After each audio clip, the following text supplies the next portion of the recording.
Yeah, I can hear you. Okay, welcome to another episode of Grind Culture Podcast. I am Ed. And I am Colton. And a couple things before we start. The giveaway that we are doing, we have one more week of this giveaway. By the time that this video plays, I'm going to release it this week, around midweek, if not earlier this week. I'm also going to send out a promo video of the details of what you need to do to enter the giveaway. And again, this was just like a thank you to all of our listeners, all of our viewers, subs, commenters, whoever you are.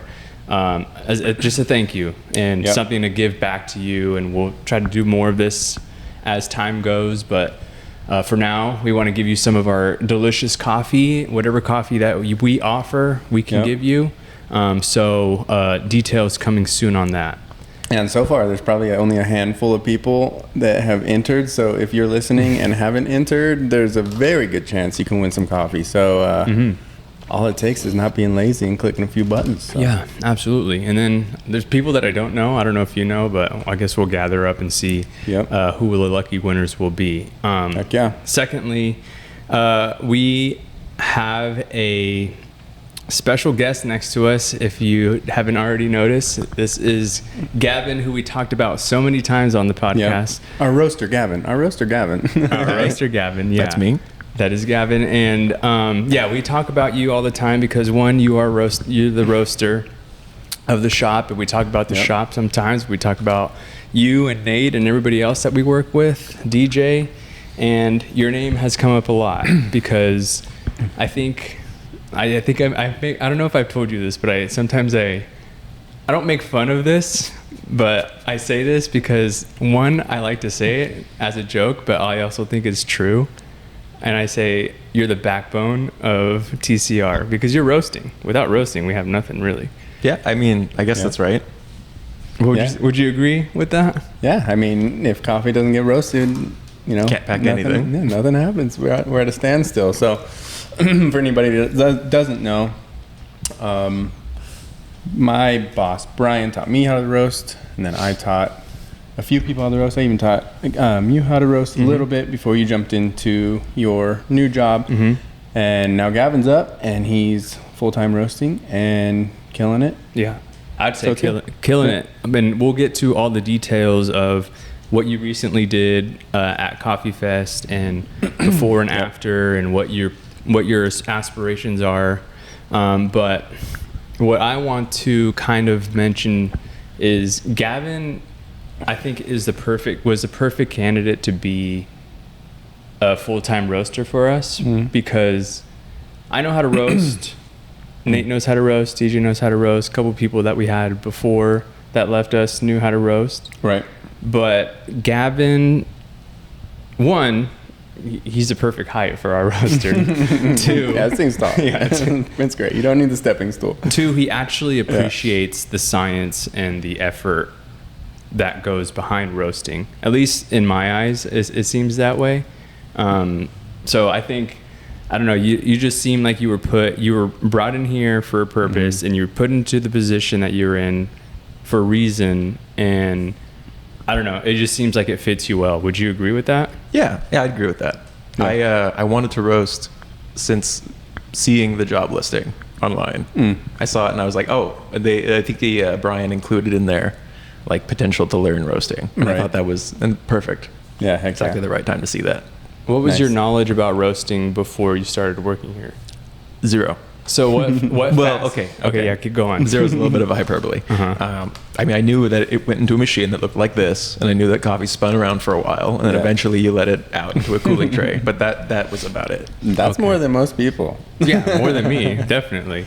And so I could only equate your passion to roasting to mine because I see you and I know what I do. I guess I know what Colton does too, and I know he has a passion for it. I like to do it because I don't know, because I really do feel like it's the backbone of TCR. So when I do it, I feel important, I feel fulfilled, I feel like I'm doing, which is silly to say, but I feel like I'm doing something more than just packing coffee, and that's actually producing the coffee and getting a better understanding of like what we do, opposed to just like packing shipments, right? Yeah, I like to think about it like as in like we're working in a kitchen, right? And the roaster is the chef. Yeah. The roaster's the chef. He's the one cooking the final product and putting it out. And then now we got our servers. So, and then we have, our customers who are eating or drinking, in this case, the product. So it's a good, though he eats coffee beans, but we won't talk about that. But that's a great analogy. That's a good way to put it. So I do it and I love it, but I don't feel like I don't put in enough effort to it like you or Colton does. I want to, for sure. I'd love to have that passion for it, but working here, it has pushed me into other endeavors that is necessary for the business. So I really don't have like the time to do it, but I see that you put in the effort to, and you like it and enjoy it, which led you to do other things with roasting here in this company that I don't think that you would have pursued if you didn't work here. Yeah. Is that a fair assessment? Yeah, that's pretty fair. I mean, like you said, backbone's a strong word. Like, someone could cover what I'm doing if I wasn't here. But you get to be a lot closer with the coffee, like you were talking about, right? Like when you're packing it, right, you're seeing the roasted product and it smells great, and that's fine and all. You get to see all the big variety, but like seeing it when it's green, seeing it how it comes in, seeing who it's coming in from, seeing where it's coming from, it's a lot closer. I enjoy it a lot more. Yeah, knowing the product at its root. It's so big. So a lot of people think like, it's funny because I've met a lot of people, they're like, and I asked the same question. I'm always like, hey, like coffee comes green, right? And you actually have to like roast it to get roasted coffee. Like, oh no. I think like in people's brains, they just think, oh, coffee's coffee. Like it comes roasted, or like it comes brown already. So it's picked that way. Yeah, it's like nuts, right? Like peanuts, pecans. Most nuts that people eat are roasted, right? And people buy it when it says roasted on the bag, but you don't think of it like that. You don't think of it as fruit on a tree. You don't think of it as... I actually didn't think about that until now. I'm being 100% honest. Extremely easy to miss. Yeah, most of them, unless they're like in a shell, if they are in a shell, a lot are cooked in shell. So it's like, there's raw nuts, a raw product. So might need to look at some peanut videos now. So I'm really interested. Going back to like Gavin's appointed title as, what is it, head roaster, head roast master, head roast master, roaster number one. Because when I say you're the backbone, it's because you've been put into the position of being pretty much full-time roaster. When I'm in meetings with Brian, he says Gavin is roasting. Gavin's our roaster. I post to social media about you being the head roaster. So that's why I say that. I mean, I know Colton can do it, I can do it, but that's your title as far as I know. What was the inspiration, I guess? I don't know if I want to say inspiration, but if you remember, what was the discussion when it came to making the decision of Gavin being the roaster number one, or however you want to call it? I think he was just in line to become roaster, and I knew that he wanted to roast, so obviously he got to roast. It was simple as that. There was no like push for it. There was none of that. He did his time packing coffee. He did a great job doing it there, and I knew he would probably better serve the roaster, so which he is, and simple as that. Yeah. And do you like roasting better than packing coffee? Yes. Yeah. Oh yeah. Out of everything, have you done the front at all? I've done the front. I did the front a little bit between packing and roasting. It's different. It's like packing if you were very separated from the coffee. Yeah. Roasting would probably be your number one thing, though, as far as like positions here. Yeah. As far as what you've done. I don't hate packing. I don't hate the front, but I enjoy roasting the most. Right. Yeah, I'm the same. I think a lot of people are the same way. Maybe not DJ, but yeah, I like roasting. It's my favorite. As far as roasting goes, and like the procedure and like the process and your job title, is there anything you don't like about roasting, like the roasting process that we do here? And that could be from like, I don't know, filling up bins, some of the coffee that we offer, specific coffee that you just don't like, that you don't like to deal with. Is there any? I think I know one. Go ahead. I don't like Robusta specifically Robusta that we're getting from Vietnam. Yeah. Not to say that it's all been negative. We had Vietnam Robusta before, that was great. But the Vietnam Robusta that we have had to deal with is... We've had the sort. Yes. We've had the sort. Yes, we have to do a bit of sorting on our part, which is not challenging. super enjoyable. No. It takes away a lot of time that needs to be done for other things. Right. True. Green coffee comes from farms, and there's things that get into green coffee bags without them intentionally getting in there, and that's whatever's like pebbles or rocks or little sticks or whatever. Yeah. It's our job, it's our due diligence to look out for some of those things, though. They won't really destroy the process of the coffee or anything like that.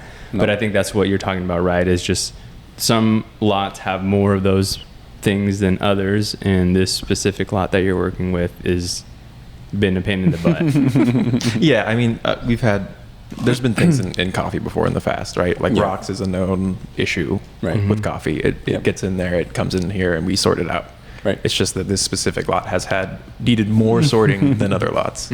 Yeah, for sure. How was the training when you were like? I remember one thing that you told me when you started working here, and I don't remember if you were looking at me roasting, or if you were just about to start roasting, but you asked me something about roasting, and I said, "Oh, roasting, like once you get the hang of it, it's really easy."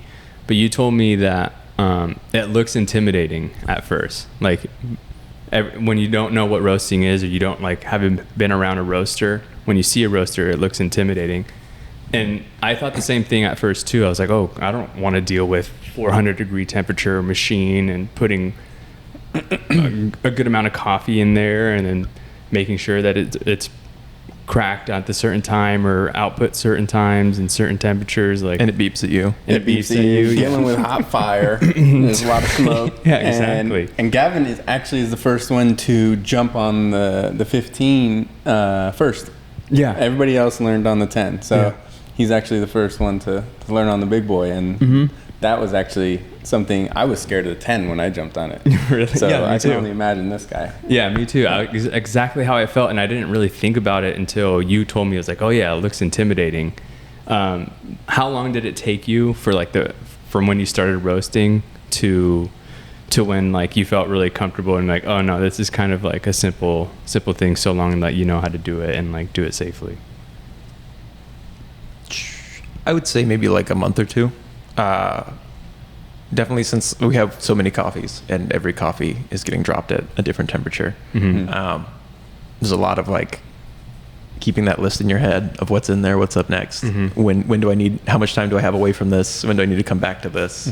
Yeah, it's a really hot machine. I could start a fire, and then the fire fear goes away because it's pretty easy to not start a fire. Yeah. Despite how easy it might be to start a fire with this. Yeah. Yeah, we maintain it really well.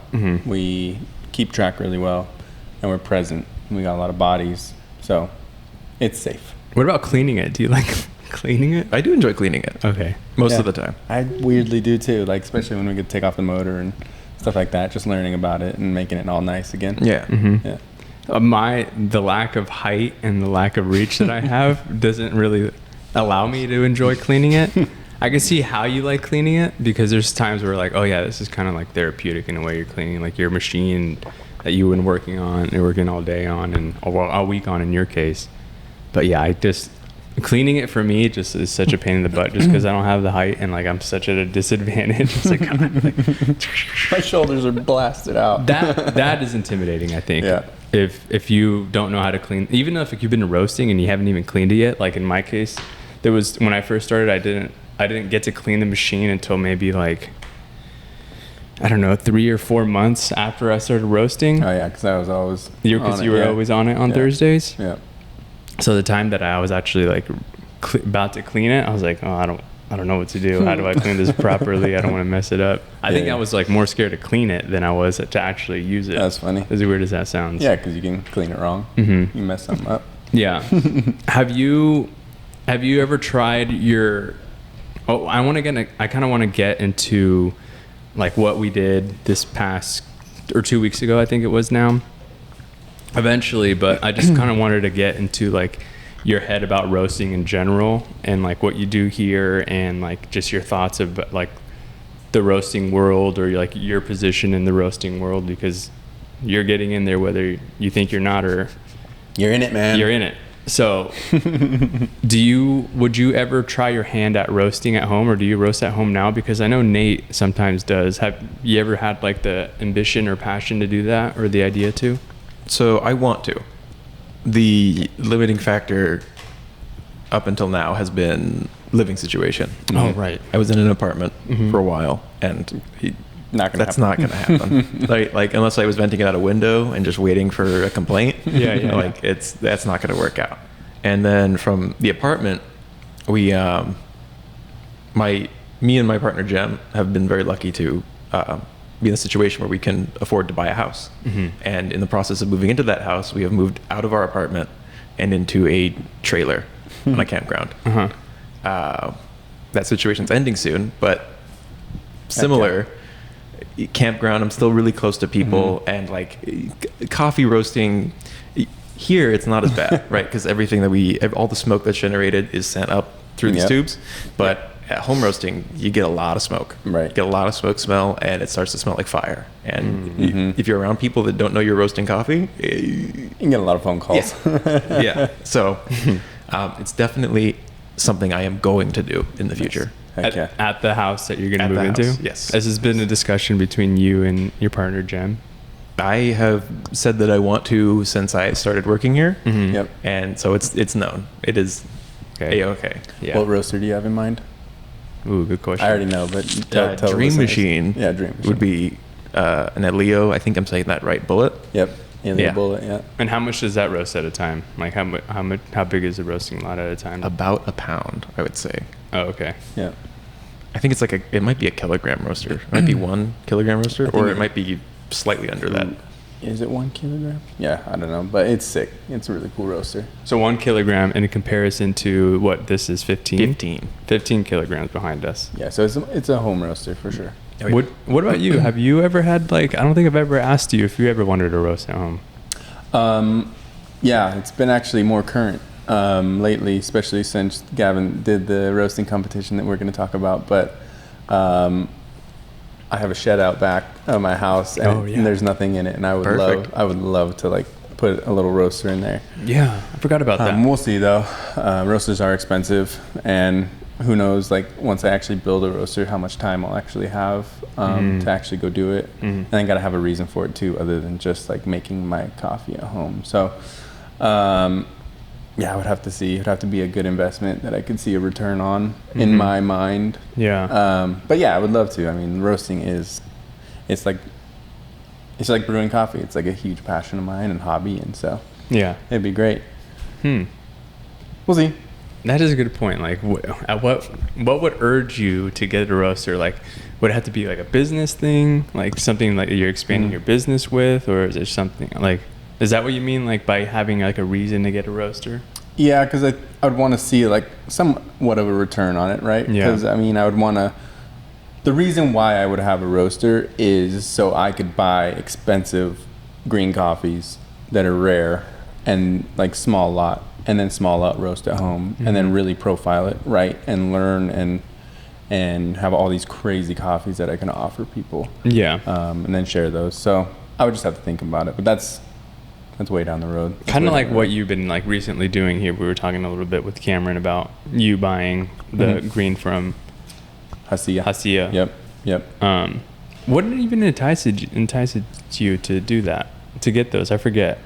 Hasia? Yeah, to get those green coffees. That was the search of the blueberry. The search of the blueberry. I wanted to taste the coffee that tasted like blueberry, so I went on the hunt and I found this local company that had a coffee that had a really good blueberry note. And the first one I found, wasn't really, but then the second one I found was everybody here even knows about it. Even Gavin shaking his head. He's like, yes, that was really good. That was the bomb. Some of those, coffee, a lot of the lots that we got from them were so good. Yeah. So they've all been really good. Yeah.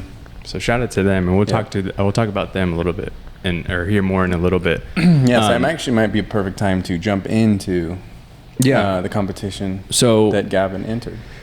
Coffee Fest.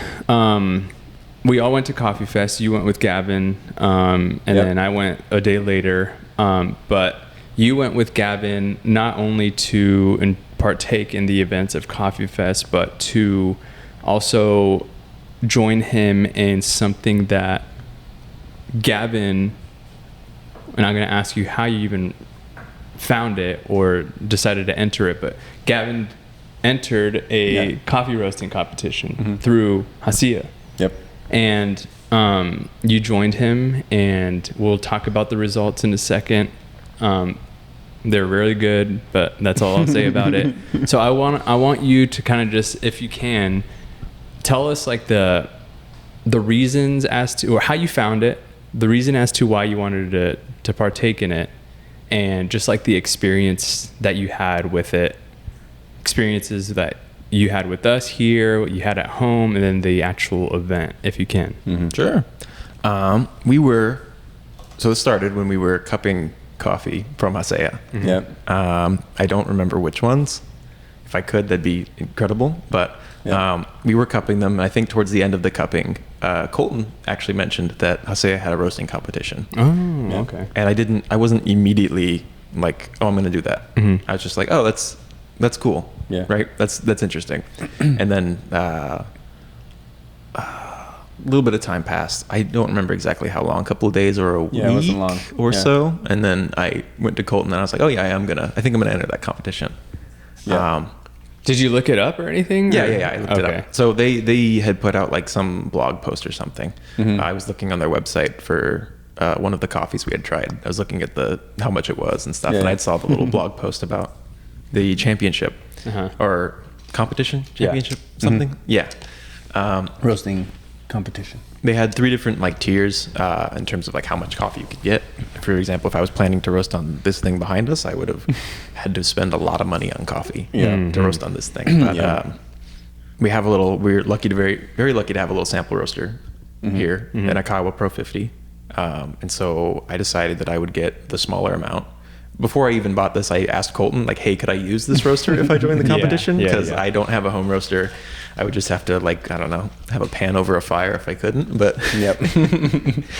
but yeah, I mean, once I got the okay to use the roaster, I bought it as soon as I could. Yeah.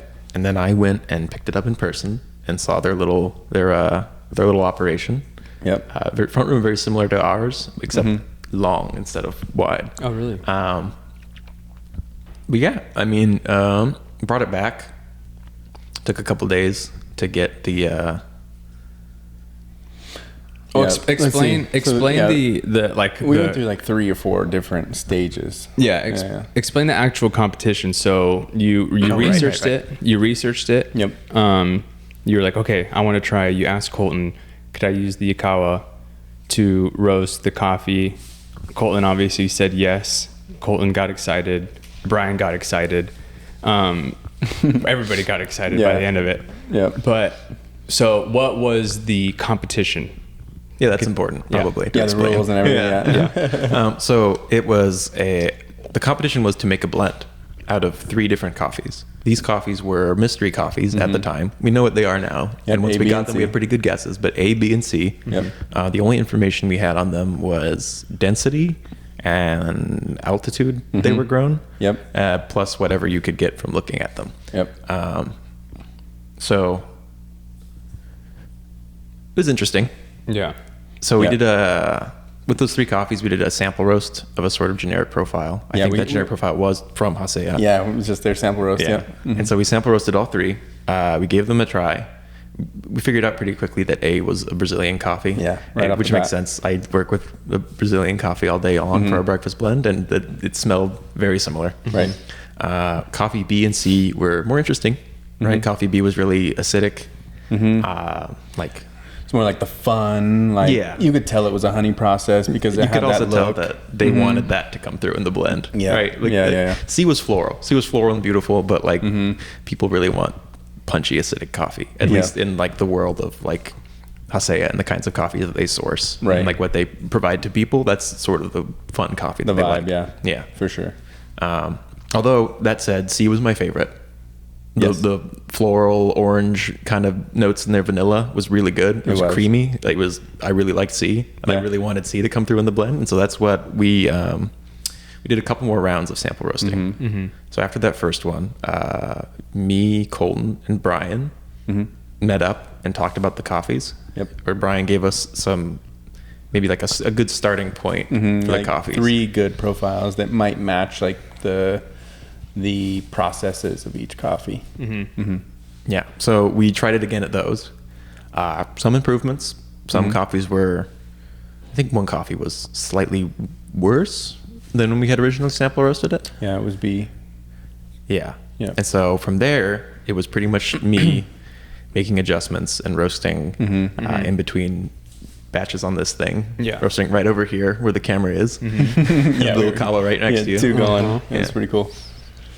Yeah, that was interesting too, because like I really wanted to, I was really excited about it. That's initially why I introduced it to Gavin. So I was like, he's our roaster. Like he's got to do this. Like it was cool. I think even if he didn't buy it, I would have bought it for him. Like to be honest. Yeah. But yeah, it was interesting because I wanted to like jump in and give him my 2 cents like everywhere, but I knew that wasn't gonna be good. I really wanted him to like learn and do it himself. Like So I think you asked me like multiple times, like I trust you, dude. Like go for it. Like you cup it, you take it home and cup it. I trust your palate and everything and your cupping, and so.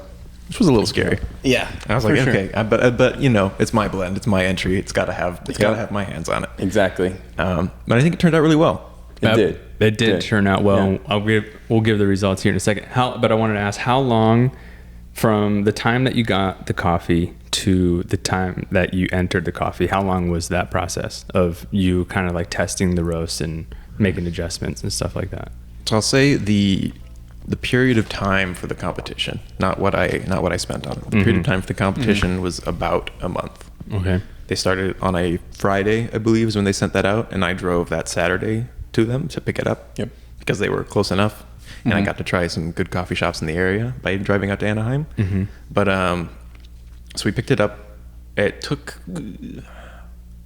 maybe half a week, maybe almost a full week before we started. I'd say we picked that Friday they started it, and then the next Friday is when we finally started roasting it here on the Lakawa.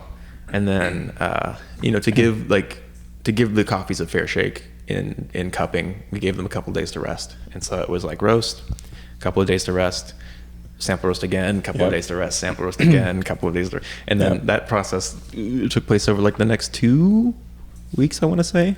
Yeah. 2.5 weeks, I think you finally submitted it. You drove it back and submitted your final. Yeah, and so at some point in that period, towards the end, I had to call it on changing the roast profile because I needed time to figure out how much of each coffee was going to be in the blend. So I had to be, this is good enough, this is good enough, this is good enough. Now I just had to basically cup all over again, but this time I didn't have to wait because the coffee was already rested. So I could just try different percentages of each coffee just over and over again.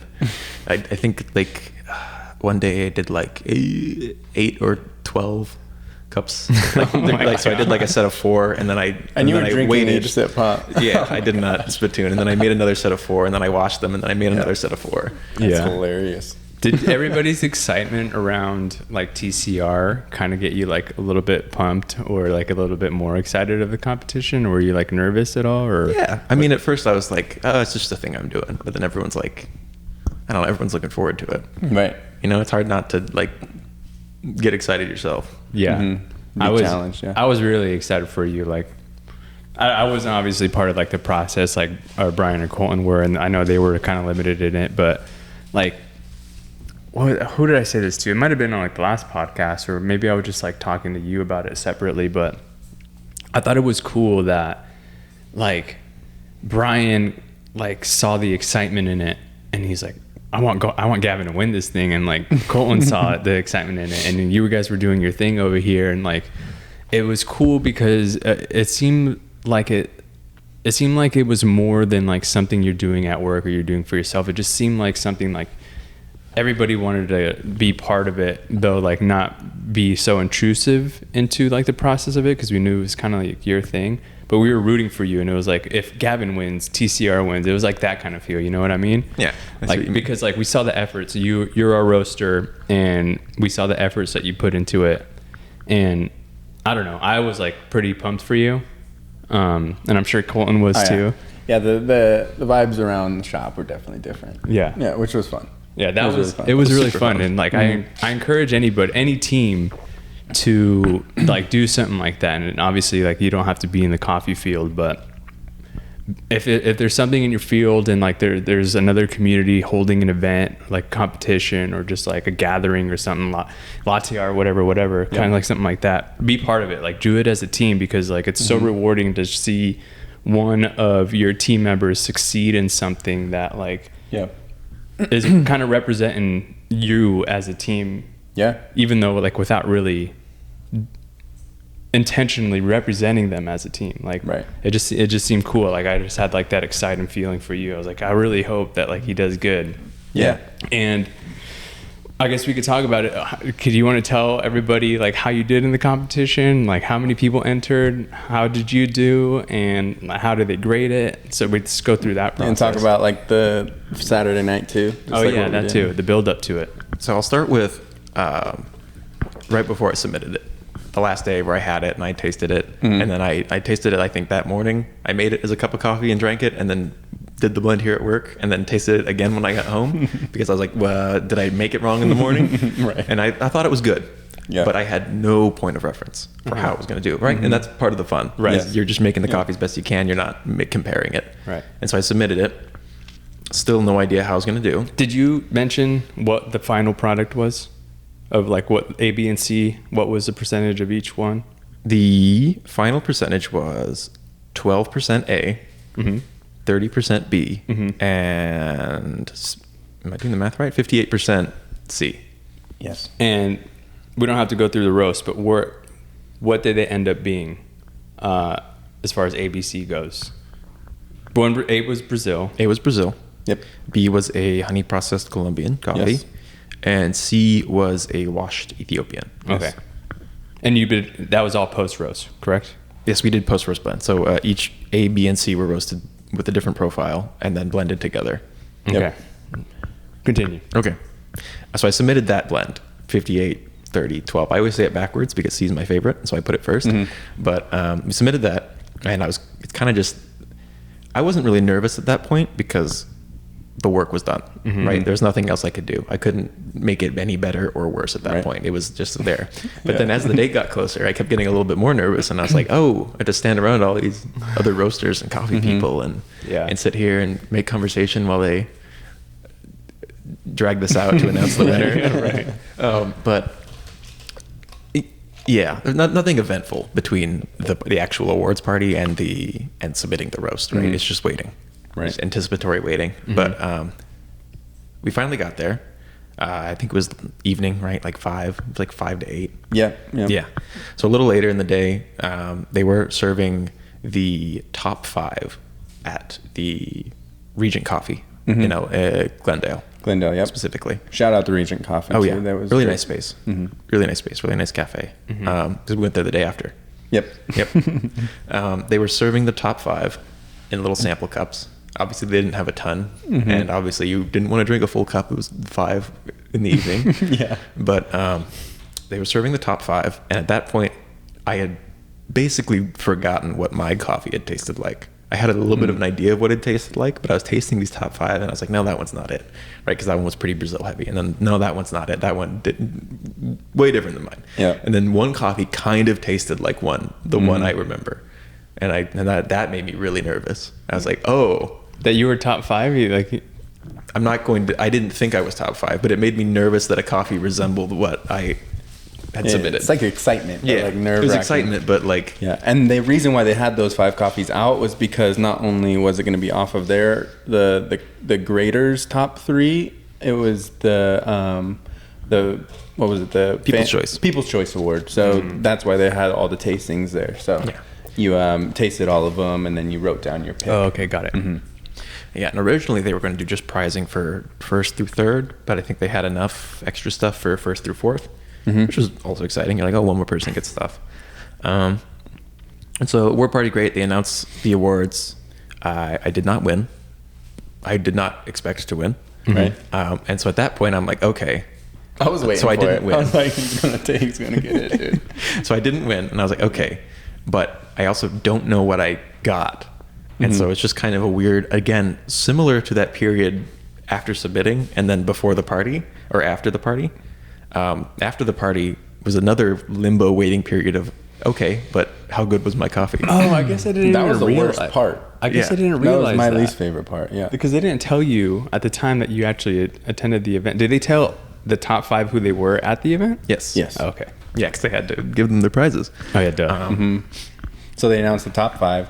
They announced the top score, and they announced the lowest score And the average. and the average score. So then you're just sitting there like, okay, I didn't get top 5. I know the lowest My score. coffee was the worst. Am I in the lowest? Am I in the low? Am I in the low bracket? Do you guys remember the top score and the lowest score?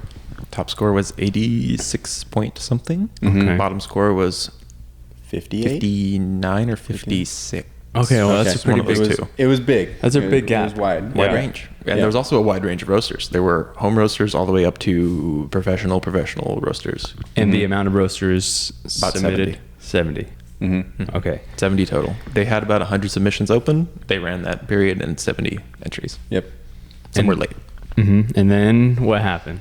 So about a week after? Week and a half. Yeah, I think. a week and a half. So Yeah. they said they would release it on Friday. No fault to Hasea. It's a lot of documents It's a to lot of submit. work, yeah. It's a lot of work to get the individual reports out to all the people. Yeah. So they said Friday and it took until about Sunday when I got it was, I think, a Cropster report. That they'd done all the tasting on Cropster.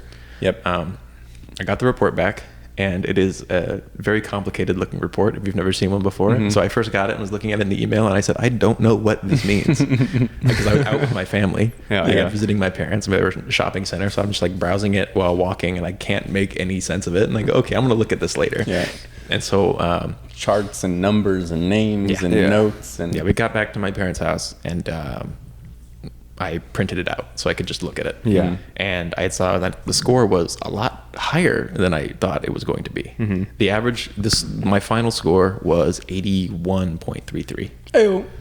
81. So, For reference, the top score was 86. I think. right. And then Yep. lowest was in the 50s. So, right there is a good reference of like, okay, I did better than maybe I thought. I did right? better than the average, which is It's freaking awesome. personally that's the win to me. Yeah. Yeah. That is great. So, Yeah. results.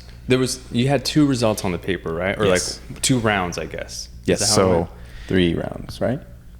the third round was for I believe the top 5. Okay. Got it. Since I had round 2 on my paper, and I said, "Oh, interesting." So I made it to the top 12, and they clarified that later in their blog post that if you had second round results on your score sheet, you had made it into the top 12. Okay, there you go. Top 12. And I was like, "Okay, great, top 12. That's my Okay. score." And Yeah. then they had also released the same day the total score sheet of just like Each person. everyone right? was sorted by the order number. So it was order number, score, all the way down. And then they had just the winners named on the side. But I was able to find my order number and the score and then look at all the other scores and count where it actually was. And I was tied for 7th, which is, again, way higher than I thought. I went It's from being huge, man. Yeah. oh man, a coffee at the awards party maybe tasted like mine. And I was like, I didn't win. So maybe I got way lower than maybe I thought the coffee tasted like. And then Yeah. back up. dude, that's I got 30, 40th place. Something Yeah, like that. something like that. being just an average Joe. like 2 away from top 5 is nuts to me. When you Yeah. told me, I was like, Technically you told 3. me Being tied. because tied. Yeah. I don't. Yeah. Whatever. We're better. I was like, holy crap, because I didn't know how many people submitted. I was always thinking it was like 50. So I was like, okay, 7 out of 50 is awesome.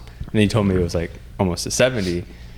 I was thinking about it throughout the day. I was like, God, that is really impressive that Gavin was able to like really put his efforts into it, his work into it.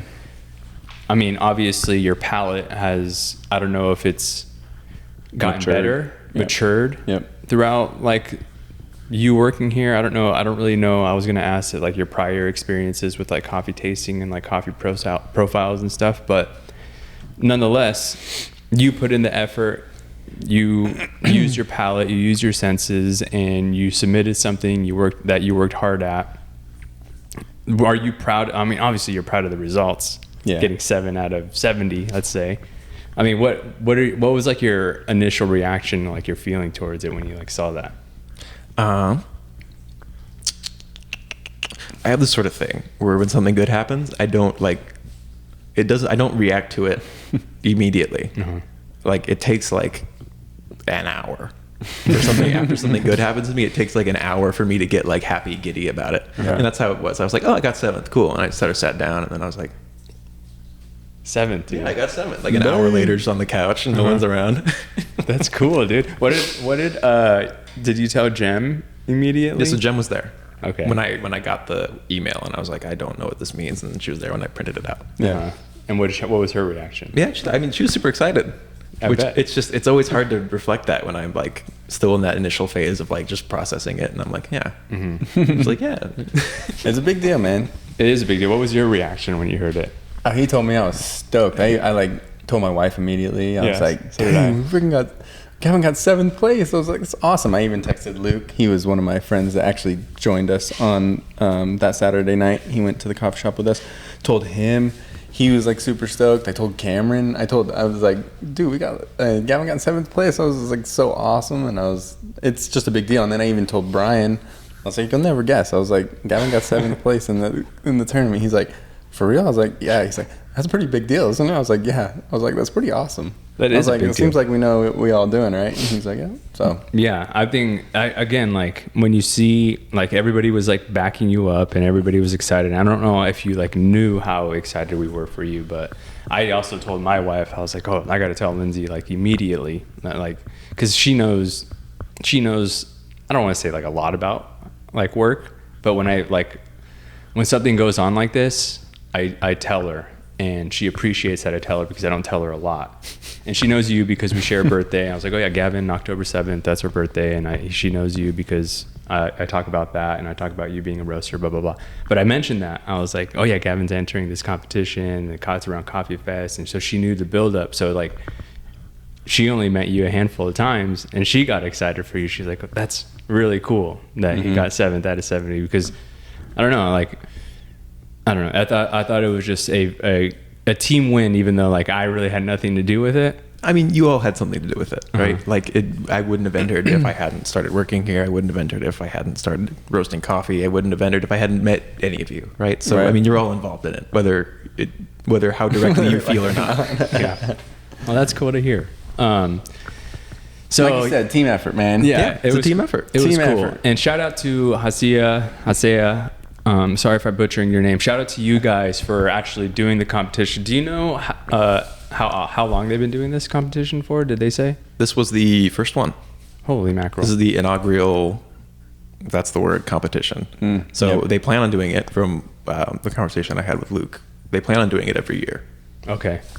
So shout out to them for holding it and making it exciting for us, and I'm sure exciting for a lot of other roasters out there, whether they're home or for professional roasters. And hopefully they get to hear this. I'll make sure to try to reach out to them and just make sure that like the efforts that they put in was the energy that they put into it was matched by the efforts of Gavin, and I'm sure all the other roasters out there that entered the competition. It was a very cool thing to do, something like the community can build around, just like another thing that like it just keeps growing through this coffee world that we're living in.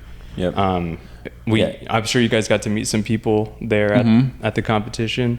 Yeah, we met some home roasters. We met some big people in the industry. I think there was some big people in the coffee industry, and we didn't even know. Like, we didn't get to meet everybody. You're also too shy in that type of environment to go up to everybody and introduce yourself. But I think there was some pretty big names in coffee there, and we didn't even know it, or some like legends there. So who knows? But we did meet some like home roasters. That was pretty cool. We met, let's see, whose names do I remember? Luke, definitely from Hasea. He was one of the brothers that owns Hasea. And then Emily, she was hosting the whole party. She was on mic and, you know, making sure everybody was having fun and everything like that. Also on the Hasea team. Also on the Hasea team. Okay. She's like the only one like not in their family that runs the show there. So that was pretty cool.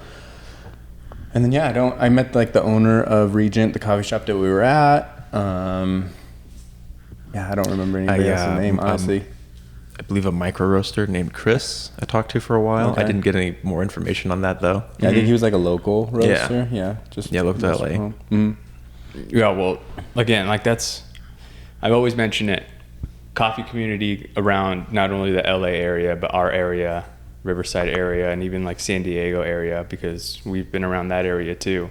Yeah. It's just cool that everybody could like gather with one another and like just as time goes, I'm sure as we grow and as they grow and like as this is the first competition, 10 years down the line, maybe you'll start learning other people's names and meeting other roasters, and we'll just, I mean, that's the way networking goes. And like, that's what I felt, when we were there. I'm already like, I got Luke's phone number. I'm texting him about coffee already. He sent me samples that actually I just got a notification that they arrived. So we have some more samples. We're going to buy coffee from him, and so that's things like that, small things like that. We'll start meeting people. So that's a very cool. I mean, that's another like cool thing that you get out of these competitions, not only for like the prestige of it, but just for like the community around it. And like we're going to be doing more competitions as far as like latte art things go here with like Nate, and then possibly you with like Abode and Press. We've attended them, so like that's the other exciting thing about like being in like this coffee world. And I don't know if we want to go anywhere else with Coffee Fest or... No, I think we're going to go over an hour just talking about Coffee Fest, so there's no way we can... we didn't even get to Coffee Fest. Yeah, no way. But it will be a good next episode leading into it, because Coffee Fest happened the next day after this competition, so it'll be a good thing to talk about. So since they're doing this annually... Do you think you'll be entering again, or was this like a one-time, like, okay, this was exciting for like to put on my resume for a one-time thing only, or do you want to get like that top 5? Do you want to like strive to get a higher place? 7 is pretty high. I want to win. You want to win? I want to win it. So that's the attitude I like. That's right. So so you'll do it next year then? Yeah, 100%. Cool. And if not that year, then the next year. Yeah. Every year, man. If I win it, maybe I'll take a year off.